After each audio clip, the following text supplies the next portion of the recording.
여러분, 오늘을 교회력으로 보면 오순절 후 7번째 주일입니다. 오순절에 대해서 다시 한번 말씀을 드리면 예수님이 부활한 지 50일째 되는 날인데요. 이날 바로 성령님이 강림하신 날입니다. 그래서 성령 강림의 날. 그래가지고 이 성령이 역사하신 날을 기념하는 날이 바로 오순절입니다. 자, 그런데 오순절이 오순절로 끝나지 않고 오순절 후 첫 번째, 오순절 후 두 번째 하면서 이렇게 오순절 후 7번째 주일까지 오늘까지 이렇게 왔는데요. 여러분, 이렇게 계속 이어지는 이유가 뭘까요? 그 이유는 성령의 임재를 경험한 교회가 임재를 경험한 것으로 끝나지 않고 이제는 그 삶의 현장에서 성령의 열매를 맺어야 된다는 거예요. 성령의 은혜를 체험할 뿐만 아니라 그 성령의 은혜가 열매로 맺혀져야 된다는 거죠. 그래서 오순절 후 첫 번째 주일, 두 번째, 세 번째, 네 번째, 7번째까지 여기까지 오게 되어지는데, 그래서 그동안의 본문 말씀은 바로 성령의 열매에 집중되어지고 있었습니다. 오늘 말씀도 역시 마찬가지입니다. 바로 우리가 맺어야 될, 삶에서 맺어야 될 그 열매에 대해서 말씀하시는 부분인데, 오늘 예수님께서 우리에게 아주 유명한 천국 비유를 들어주시는데, 그게 우리가 알고 있는 씨 뿌리는 자의 비유입니다. 농부가 씨를 뿌릴 때에 4가지 땅에 떨어집니다. 길가에 떨어진 씨, 그런데 새들이 와서 먹어버렸습니다. 흙이 얕은 돌밭에 떨어진 씨, 그런데 싹이 나오나 해가 돋은 후에 말라버렸습니다. 가시떨기 위에 떨어진 씨, 잘 자랐지만 가시나무가 그 기운을 막아서 더 이상 자랄 수 없게 되었습니다. 자, 그런데 마지막 좋은 땅에 떨어진 씨는 100배, 60배, 30배의 결실을 맺었다. 자, 이 이야기가 바로 예수님이 하신 오늘 비유의 말씀인데요. 그러면서 예수님이 마지막에 뭐라고 하셨냐면 9절, 귀 있는 자는 들을지어다. 여러분들이 오늘 말씀이 들리는 은혜가 있기를 주님의 이름으로 축복합니다. 자, 그런데 여러분, 참 이상합니다. 농부가 씨앗을 뿌릴 때에 어디다 지금 뿌리고 있습니까? 여러분, 농부가 씨앗을 뿌릴 때 어디다 뿌려야 돼요? 좋은 땅에 뿌려야 되잖아요. 그런데 예수님의 이 비유를 보면은 그 씨앗이 사방천지에 떨어지고 있습니다. 길가에도 떨어지고 있고, 돌밭에도 떨어지고 있고, 가시떨기 밭에 떨어지고 있고, 좋은 땅에도 떨어지고 있다는 얘기예요. 조금 상식에서 벗어난 비유를 예수님이 지금 하고 계셔요. 자, 왜 그럴까요? 우리는 흔히 이 비유를 읽을 때마다 이런 생각을 합니다. 나는 어떤 밭일까? 길가 같은 밭일까? 돌밭 같은 밭일까? 가시떨기 나무가 있는 밭일까? 아니면 좋은 땅일까? 이런 생각에 집중을 하게 되어지는데요. 오늘은 조금 시선을 좀 바꿨으면 좋겠어요. 바꿔서 예수님이 이렇게 비유를 하시는 이유가 뭘까? 한번 고민하면서 오늘의 말씀의 은혜를 받기를 바랍니다.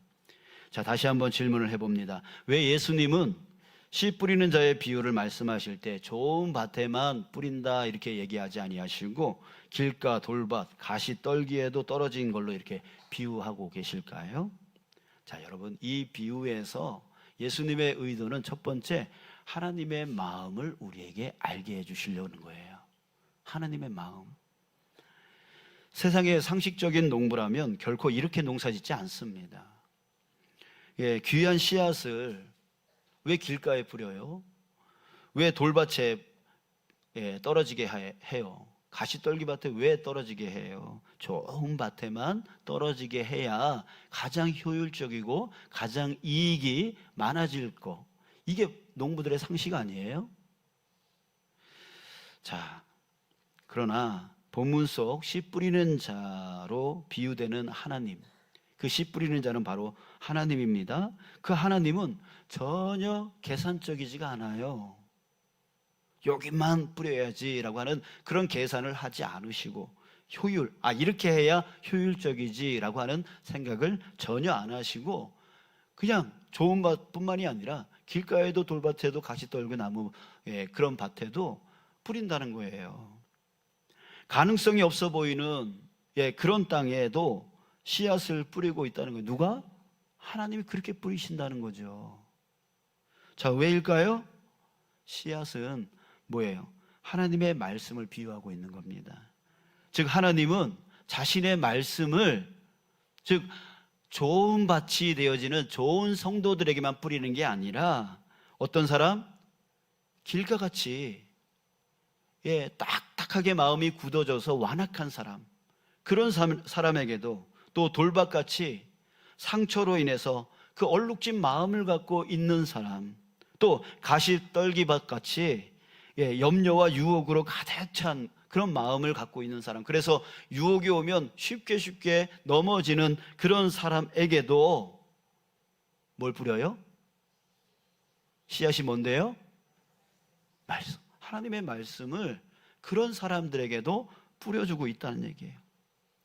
그러니까 하나님은 하나님의 말씀을 건강한 신앙인에게만 주는 것이 아니에요. 완악한 마음, 얼룩진 마음, 염려의 마음을 가진 자들에게도 아낌없이 하나님의 말씀을 주신다는 거죠. 우리 인간의 눈으로 볼 때는 이것을 낭비라고 생각합니다. 아니 왜 그러면은 말씀이 죽잖아. 좋은 밭에 있는 사람, 그 말씀을 받고 그 말씀을 갖고 살아갈 수 있는 그런 사람에게 뿌려야 좋지. 이렇게 하면 낭비지. 우리 농부가 씨앗을 아무데나 막 뿌리면 낭비인 것처럼 하나님이 이렇게 말씀을 막 뿌려버리면 그건 낭비 아니야, 이렇게 생각할 수 있는 거예요. 하지만 여러분, 받을 자격 없는 자에게도 주시는 것이 뭐예요? 그게 은혜인 거예요. 하나님은 어떤 하나님이십니까? 은혜의 하나님이시라는 거예요. 여러분, 예수님은 바로 하나님이 어떤 분이심을 지금 우리에게 알려주고 계세요. 하나님은 은혜의 하나님이십니다.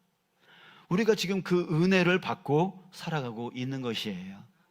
여러분, 우리 마음 안에 완악함이 있습니다. 우리 마음 안에 상처로 얼룩진 마음이 있어요. 우리 마음 안에 염려와 유혹으로 가득 찬 마음이 있어요. 그래서 조금만 염려가 생기면 푹 쓰러지고, 조금만 유혹이 오면 딴 데로 가버려요. 여러분, 이 시간에 딴 곳에서 만약에 1,000만 원을 준다, 여기 오면 1,000만 원 준다, 그러면 여러분 여기 계실까요? 계셔야 안 계세요? 거짓말. 자, 여러분, 그래요. 가지는 않더라도 흔들리죠. 또 갔다가 온 사람들이 1,000만 원 들고 오면 더 흔들리죠. 나도 갈 걸 후회하죠. 여러분, 이게 여러분 우리 마음 안에 완악함이 있고 얼룩진 마음이 있고 유혹에 넘어지는 그런 마음들이 있단 말이에요. 자, 그런데 여러분, 지금 주님께서 우리에게 지금 뭐 하고 계세요?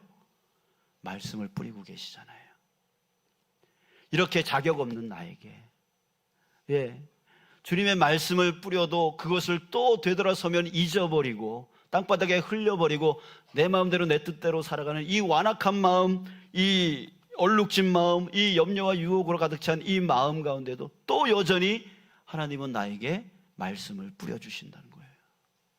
이게 뭐냐면 은혜라고 하는 거죠. 여러분, 아셨으면 좋겠어요. 지금 하나님께서 여러분들을 사랑하고 계시고 여러분들에게 은혜를 지금 베풀고 계심을 여러분들이 깨닫기를 주님의 이름으로 축복합니다.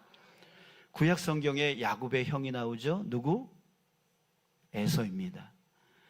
에서는요, 당장 배가 고프다는 이유 때문에 하나님이 주신 장자권을 팔아먹어요. 너무나 유혹에 약한 자예요. 그 팥죽 그 한 그릇에 그 장자권을 팔아버린다고요. 여러분, 그야말로 정말 가시떨기 밭 같은 마음을 갖고 있는 인생이죠. 자, 그렇지만 하나님은요, 넌 자격이 없어 라고 버리지 않으셨어요. 그에게 또 복을 주셔서 큰 민족을 이루게 해 주셨단 말이에요. 여러분, 하나님은 결코 여러분들을 버리지 않으십니다. 여러분들, 우리가 오늘 깨달아야 될 게 바로 그거예요. 내가 여전히 자격 없는 짓을 하고 있더라도 그럼에도 불구하고 하나님은 나를 버리지 아니하신다. 하나님의 은혜를 오늘도 나에게 뿌려주신다. 돌아오라고 하나님의 그 은혜의 말씀을 뿌려주고 계시다라고 하는 것입니다. 여러분, 하나님은 연약한 우리를 결코 포기하지 않으십니다. 오늘도 하나님은 굳어버린 우리 마음 안에 변함없이 은혜의 말씀을 지금 씨앗을 던져주시고 계시고요. 어떤 척박한 마음 밭이라 할지라도 결코 포기하지 아니하시고 끝까지 기회를 주십니다. 그분이 바로 아낌없이 우리에게 베풀어 주시는 하나님 아버지이십니다. 자, 또 우리는 이 비유에서 예수님의 마음을 알 수가 있습니다. 이 비유가 선포될 당시를 한번 생각해 보세요. 예수님의 사역 환경은 정말 힘들었습니다. 수많은 기적을 예수님이 베풀어 주셨죠. 그러면 조금 깨달을 만도 한데, 좀 알만도 한데 사람들은 오히려 예수님을 잡아 죽이려고 했어요. 종교 지도자들, 자신의 자리를 빼앗길 줄 알고 예수님을 잡아다가 죽이려고 했고요. 자꾸만 올무에 걸려 넘어지게 만들려고 했습니다. 또 그의 고향 사람들은 어떻게 했습니까? 그가 큰 기적을 보여줘도 믿지 않고 오히려 비웃었어요. 또 대중들은 어떻게 했습니까? 예수님이 기적을 행하니까 예수님 때문에 예수님을 쫓아다니는 게 아니라 예수님의 그 기적 보고 싶어서, 또 자기한테 그런 기적이 혹이라도 일어날까 싶어서 예수님을 쫓아다녔어요. 여러분, 우리도 그러지 않습니까? 여기 우리 교회 성도님들은 절대 그럴 일은 없을 거라고 저는 믿습니다. 그런데 교회 가면 좋은 일 생긴대, 교회 가면 사업이 잘 된대, 교회 가면 그렇대 라고 하는 예수님 때문이 아닌, 예수님 때문에 믿는 게 아닌, 예수님 때문에 떨어지는 그 부스러기, 그것 때문에 교회 다니는 사람들이 있단 말이에요. 혹 있어요? 우리 교회는 없죠? 다들 예수님 때문에 교회 다니시죠? 맥이 없는데요. 네. 자, 여러분, 그렇습니다. 그런 자들은 결국에는 아무것도 없네 하면서 떠나게 돼 있어요. 자, 여러분, 아마도 이런 모습을 본 제자들은요, 아주 낙심에 빠졌을 거예요. 왜? 하나님 나라가 시작되었다는데 왜 저들은 믿지 않지? 왜 세상은 변하지 않지? 그런 열매 없는, 오히려 예수님이 더 핍박당하고 그 제자들도 힘들고 어렵고 이런 것들, 열매가 맺혀지지 아니하고 변화되지 아니하는 그 모습 보면서 제자들은 낙심에 빠질 수 있는 것이죠. 예수님은 제자들의 이런 낙심과 무력감을 너무나 잘 알고 있었을 겁니다. 그래서 이 비유를 통해서 그들을 위로하고자 했던 것이죠. 얘들아, 세상에는 길가 같은 사람도 있고 돌박 같은 사람들도 있고 가시 떨기나무가 있어서 자라다가 그렇게 자라지 못한 사람들도 있어. 그건 당연한 거야. 그러나 낙심하지 마. 결론은 그게 아니야. 여러분, 예수님의 시선은 어디를 향하고 있냐면 마지막 좋은 땅을 향하고 있는 것입니다. 그래서 주님의 눈은 바로 그것을 바라보면서 이렇게 말씀하시는 거죠. 좋은 땅에 떨어져 피어나 30배, 60배, 100배의 열매가 있어. 그러니까 너희들이 지금 하고 있는 그 일이 아무 열매가 없어 보일지라도 그럼에도 불구하고 너희들 낙심하지 마. 너희들이 그렇게 살아갈 때에 100배, 60배, 30배의 열매가 반드시 맺어질 거야. 제자들에게 소망을 주는 비유인 거예요. 소망을 주고 계세요. 자, 여러분, 오늘 우리 삶에 열매가 없어서 낙심하고 계십니까? 주님은 오늘 우리에게 이 말씀을 통해서 우리에게 말씀하고 계시는 거예요. 귀 있는 자는 들으라. 낙심하지 말아라. 결국 내 말씀을 듣고 따른다면 결국 30배, 60배, 100배의 열매를 반드시 맺게 될 것이다. 자, 이 말씀을 하고 계시는 거예요. 여러분 믿으십니까? 아멘? 예, 그래요. 이 눈에 아무 증거 아니 배울지라도 뭘 갖고요? 믿음만을 가지고 주님의 말씀을 믿고 그 말씀을 붙들고 그 말씀을 내가 순종하여 따라간다면 반드시 열매는 맺혀지는 거야. 그 열매는 하나가 되어지는 것이 아니라 100배로 되어지고 60배로 되어지고 때론 30배로 되어져. 그것을 믿고 따라가라 라고, 귀 있는 자는 들으라 라고 말씀하고 계시는 것입니다. 여러분 시편 1편 말씀 여러분 기억하십니까? 복 있는 사람은 이렇게 시작하죠. 복 있는 사람은 어떤 사람입니까? 네, 1절 잘라내고 2절에 뭐라 그래요? 복 있는 사람은 오직 여호와의 율법을 주야로 묵상하는도다 이렇게 말하고 있어요. 여호와의 말씀을 묵상하는 자는 깨닫게 될 거고, 깨달은 자는 붙들게 될 거고, 그 붙드는 자는 결국 그 말씀대로 순종하여 살아가게 되어질 것입니다. 자, 그렇게 되어질 때에 3절, 그는 시냇가에 심은 나무가 철을 따라 열매를 맺으며 그 잎사귀가 마르지 않음과 같을 것이다 이렇게 말씀하고 계세요. 물가에 심은 나무와 같을 것이다 라고 말씀하고 계세요. 왜? 주님의 말씀을 계속 공급받고 그 말씀을 따라 살아가고 있기 때문에 바로 물가에 심은 나무처럼 철을 따라 열매를 맺게 되어질 거고, 그 잎사귀가 마르지 아니함 갈 거다 이렇게 말씀하시면서 그가 하는 일이 모든 일이 형통하리로다, 형통할 거라고 말씀해요. 여러분, 그러나 악인들은 그렇지 않대요. 악인들은 어떤 사람입니까? 바로 반대로 하나님의 말씀을 즐거워하지 않아요. 하나님 말씀을 즐거워하지 않아서 하나님 말씀이 들려도 그 말씀을 중요하게 여기지 아니하고 여전히 또 그 말씀을 흘려버리고 자기 생각대로, 자기 경험대로, 자기 지식대로, 자기 지혜대로 또 판단해요. 그러면서 또 말씀은 또 알아가지고 그 말씀을 이용해서 하나님의 뜻을 이루는 게 아니라 내 뜻을 이루는 도구로 하나님 말씀을 사용해요. 여러분, 이런 자가 바로 뭐라고요? 시편 1편에서는 악인이라고 표현하고 있습니다.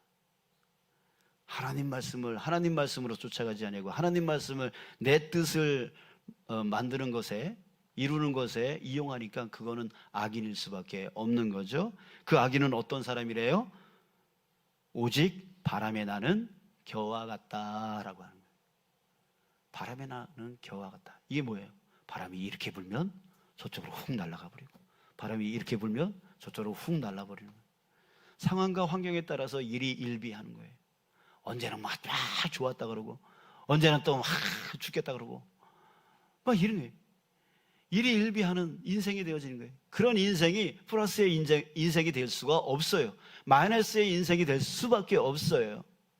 힘들면 도망가고 피하고 자기한테 좋은 것만 쫓아다니는, 그런 사람이 좋은 결과, 좋은 열매를 맺을 수 없다라고 하는 거예요.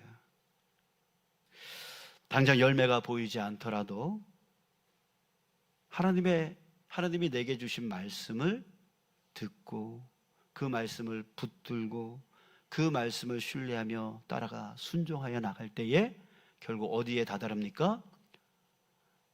바로 열매를 맺는 곳에 다다르게 되어지는 거예요. 예전에 여러분도 아시지만 제가 제주도에서 한 2년 동안 살 때가 있다라고 했습니다.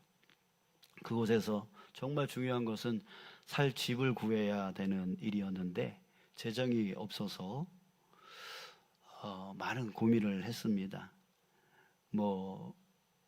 다른 학생들은 돈이 있어서 막 펜션을 구합니다. 펜션을 구하면 한 40에서 50만 원을 임대료를 계속 내야 되는 거예요. 2년 동안. 우리는 도저히 그것을 감당할 수 없었어요. 그래서 유일하게 한 곳만 우리가 살 수 있겠다 싶은 곳이 어디였냐면 LH 주공에서 운영하고 있는 아주 작은 빌라가 있었어요. 이 빌라는 한 달에 한 11만 원 정도만 내면 살 수가 있었어요. 그런데 문제가 있어요. 몇 세대밖에 되지 않기 때문에 그곳에 살고 있는 사람 누군가가 이사를 나가야지만 우리가 들어갈 수 있고, 또 LH에다가 신청을 하니까 후보 17번 뭐 이렇게 되어 있는 거예요. 그러면 무슨 뜻이에요? 17집이 나가야 우리가 들어갈 수 있는 거예요. 하나님 어떻게 해야 됩니까? 하나님 어떻게 해야 됩니까? 기도할 수밖에. 그랬더니 하나님께서 말씀을 주신 거예요. 그 말씀으로 붙들기를 했어요. 하나님이 주시겠다 하는 말씀을 주셨으니까 반드시 주실 거야 라고 하면서 신청을 해놓고 기다리기 시작했어요. 그러면서 3개월을 남의 집에 전전하면서 살았어요. 그때가 8월이에요. 여러분 제주도 날씨 아시지만 제주도가 더워서 문제가 아니라 습해서 문제입니다. 습해서 문제예요. 근데 남의 집에 얹혀 살다 보니까 옷도 제대로 못 벗어요. 남의 물건도 제대로 못 만져요. 그래서 선풍기도 잘 못 써요. 죽겠는 거예요. 죽겠는 거예요. 그런데 더 문제는 뭐냐면 제주도에는 미신이 아주 심해요. 그런데 1년에 딱 한 달에 그 제주도 귀신들이 다 한라산에 모이는 때가 있대요. 그때에 이사를 해야 된대. 딴 때 이사하면 큰일 난대. 그래서 그때가 8월이었기 때문에 제주도 사람은 절대로 이사를 안 하는 그런 시즌이었어요. 어떻게? 그때 하나님 말씀 붙들고 나가는데 자녀들이 덥다고 힘들어해요. 마음이 어떻겠어요? 아내가 어디 집을 딴 데 어디 구해야 되는 거 아니야? 라고 정말 힘들어서 말을 하면 가슴이 철렁거려요. 어떻게 해야 되나? 또 주변에 다른 분들이 집을 왜 그렇게 살아? 라고 얘기하면 정말 힘들어요. 그러나 저는 붙들기로 작정을 했어요. 뭘? 하나님의 말씀. 하나님이 주시겠다는 그 말씀을 붙들기로 한 것이죠. 그러다 결국 어떻게 됐을까요? 주셨죠. 주셨으니까 제가 이런 말 하지. 안 주셨으면 이런 간증 하겠어요? 자, 여러분, 그렇습니다. 말씀을 듣고 그 말씀을 붙들고 그 말씀대로 순종하여 따라가는 자에게 하나님은 뭘 주시냐면 형통의 복을 주시는 거예요. 하나님이 우리에게 왜 말씀 주시는 거예요? 이 말씀대로 따라오면 내가 반드시 너에게 필요한 것을 채워주리라.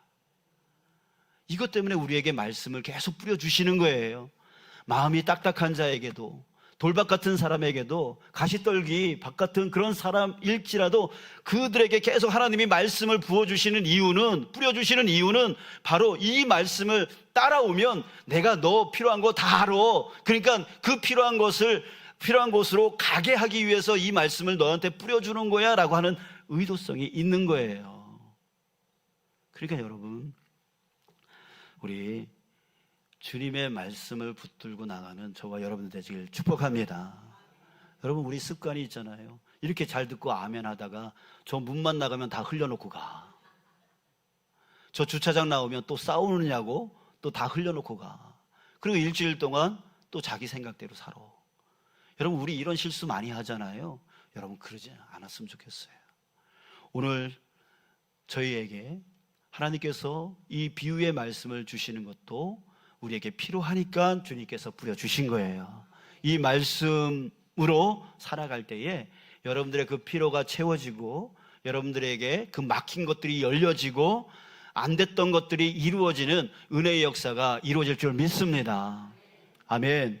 자, 이제 마지막으로 우리 본문 속에서 놀라운 영적 은혜를 발견할 수 있는데, 여러분, 내 힘이 아닌 성령의 능력으로 좋은 땅이 된다라고 하는 진리의 말씀입니다. 많은 성도가 이 비유의 말씀을 들으면 마음에 큰 부담을 느껴요. 왜? 아유, 이 딱딱한 마음 기경해야 되는데, 이 돌박 같은 마음, 돌을 걷어내야 되는데, 가시떨기를 뽑아내야 되는데, 좋은 땅이 돼야 되는데 라고 하는 그런 부담을 갖게 되어져요. 근데 여러분, 우리가 아무리 애쓴들 되겠어요? 여러분, 상처가 깊이 박혀 있는 사람은 그 상처를 뽑아내기가 힘들어요. 그래서 그 상처가 머물러 있음으로 인해서 귀가 다치고 눈이 다치고 입이 다치고 마음이 다쳐서 아무리 무슨 말을 해도 들어먹지를 않아요. 본인이 가장 고통스러운 거죠. 내가 이러면 안 되는데, 내가 가족을 위해서 이러면 안 되는데, 내가 저 사람들에게 이러면 안 되는데 라고 그렇게 자기가 가장 속상하죠. 근데 그게 안 돼요. 그게 안 돼요. 자기 힘으로 안 된다고요. 불가능하다고요. 그런데 여러분, 서신서에 로마서 8장에서 뭐라고 하냐면, 육신의 생각은 사망이요 영의 생각은 생명과 평안이니라, 이렇게 말씀하고 있습니다. 그리고 그 이후에 뭐라고 나와 있냐면, 예수를 죽은 자 가운데서 살리신 이의 영이, 예수를 살리신 영, 바로 성령이 너희 안에 거하시는 그의 영으로 말미암아 너희의 죽을 몸도 살리시리라. 죽을 몸, 육신의 생각을 쫓아가는 사망의 길로 나아가는 우리에게 성령이 죽을 몸도 살리시리라. 성령께서 살리신다는 거예요. 여러분, 우리 안에 누가 계십니까? 성령 하나님이 계십니다. 왜 계십니까? 우리 죽을 몸을 살리시려고 계시는 거예요. 여러분, 우리는 스스로 밭을 기경할 수가 없어요. 고칠 수가 없어요, 스스로. 그럴 때 우리는 우리 안에 거하시는, 죽을 몸도 살리시는 성령 하나님께 내 마음을, 내 몸을 맡기는 거예요. 그때 뭐가 일어나요? 성령의 권능이 임하여서 기적이 일어나게 되어져요. 여러분들 모두는 기적을 체험하신 분들이에요. 왜요? 복음을 들었을 때 그렇게 거부하던 사람들이 여러분 이 자리에 앉아 있잖아요. 여러분들은 그 기적을 체험한 자들이에요. 그 기적이 어떻게 일어났어요? 여러분들이 깨닫고 돌아왔어요? 아니요. 성령께서 여러분들을 고쳐주신 거예요. 성령은 여러분들을 그렇게 바꿔놓으시는 거예요. 자, 그랬을 때 우리 안에 있는 이 단단한 그 마음을 깨워주시고, 깊은 상처의 돌들을 골라내어 주시고, 숨막히는 염려의 가시나무를 태워버리시는 분, 그분이 바로 누구예요? 성령 하나님이라고요. 성령 하나님이를. 그럼 우리가 할 일은 무엇입니까? 어떻게 하면 이 마음을, 어떻게 하면 이 돌을, 어떻게 하면 이 가시를 끄집어낼까? 그래서 좋은 땅을 만들까? 이게 우리가 해야 될 일은 아니에요. 왜? 그렇게 해봤자 안 되니까. 그럼 우리가 해야 될 일이 무엇입니까? 바로 성령께 내어 맡기는 거예요. 성령께 내어 맡기는 거예요. 우리가 해야 될 일은 바로 그거예요. 내 마음을 주님 앞에 내려놓습니다. 내 이 부족함을 주님 앞에 내려놓습니다. 주님, 고쳐주시옵소서. 이렇게 우리는 주님 앞에 내어 맡기는 거예요. 그때 성령께서 역사하셔서 기경해 주시는 거예요. 그때 성령께서 돌을 골라내어 주시고, 나를 덮고 있는 그 가시나무 떨기를 끄집어내어 주셔서 나로 하여금 좋은 땅으로 만들어 주시는 겁니다. 여러분, 우리가 해야 될 일이 뭐라고요? 성령께 내어 맡기는 거. 오늘도, 내일도, 모레도, 한 주 동안 우리가 해야 될 일은 바로 그거에 있는 거예요. 거기에 있는 거예요. 그래서 우리가 기도에 집중하자고 하는 거예요. 그래서 우리가 예배에 집중하자는 거예요. 그래서 우리가 말씀에 집중하자는 거예요. 우리가 거기에 집중할 때에 성령께서 우리 안에 그 문제를 해결해 나가신다는 거죠. 근데 자꾸만 내가 하나님을 믿는다 하면서도 하나님을 자꾸만 밀쳐내고 내 힘으로 하려고 하니 더 깊이 빠져버리는 거예요. 더 수렁 속에 빠져버리는 거예요. 여러분, 이제 인생을 좀 바꾸시기 바랍니다. 인생을 바꾸시기 바랍니다. 이제는 그 문제 내가 해결할 수 없다라고 인정하시기 바랍니다. 그리고 성령께 내어 맡김에 집중하시기 바랍니다. 기도하고 또 기도하고 또 기도하고, 삶에서 일할 때도 기도하고, 가정에서도 기도하고, 교회 와서도 기도하고, 기도하면서 주님, 나의 모든 문제 내가 해결할 수 없사오니 주님께서 해결해 주십시오라고 기도하십시오. 그럴 때에 주님께서 여러분들의 삶 가운데 역사하셔서 성령의 그 권능으로 인하여 놀라운 기적의 은혜의 역사가 일어나게 되어지는 것입니다. 여러분, 이제 이 말씀을 붙들고 우리 한 주를 살아가길 축복합니다. 그리고 이 말씀을 잘 들었으니까 이젠 붙들어야 됩니다. 저 예배당 문을 열고 나갈 때도 흘리지 마시고, 저 주차장에 차를 누가 내 앞에 이런 차를 막아놨어, 이것 때문에 흘리지 마시고, 일주일 동안 꼭 붙들고 살아가세요. 그리고 붙들고 또 그 말씀을 믿고, 누가 뭘 해도, 환경이 어때도, 상황이 어때도 그 말씀이 반드시 내 삶 속에 이루어질 것을 믿고 순종하여 따라 나가 보십시오. 그러면 반드시 여러분들에게 형통의 복이 임하게 될 줄 믿습니다. 예수님은 이 말씀이 너무나 중요하기 때문에 마지막에 이렇게 말씀하고 계시는 거예요. 들을 귀 있는 자는 들을지어다. 이것은 여러분들에게 복을 주시기 위한 주님의 마지막 통첩인 거예요. 들을 귀 있는 자는 들으라. 이렇게 예수님이 말씀하셨는데도 불구하고 여전히 되돌아서면 또 흘려놓고 가고, 또 버리고 내 마음대로, 내 생각대로, 내 경험대로 또 살아가려고 하는, 그리고 하나님의 말씀을 갖고 내 삶을 살아가는데 이용해 먹는 그런 자의 삶을 살지 않으셨으면 좋겠어요.